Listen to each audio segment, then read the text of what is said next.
How to fix the following components are required to run this program. 1. Check, review, download and install the missing component for the Affect program, say, the reported DirectX runtime, Microsoft Visual C++ runtime and the like. 2.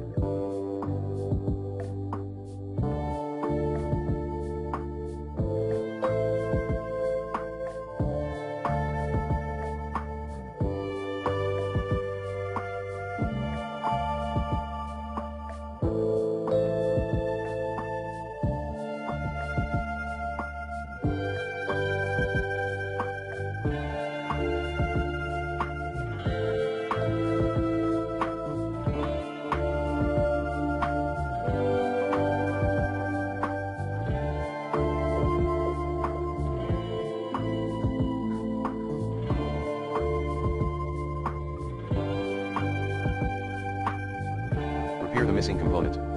3.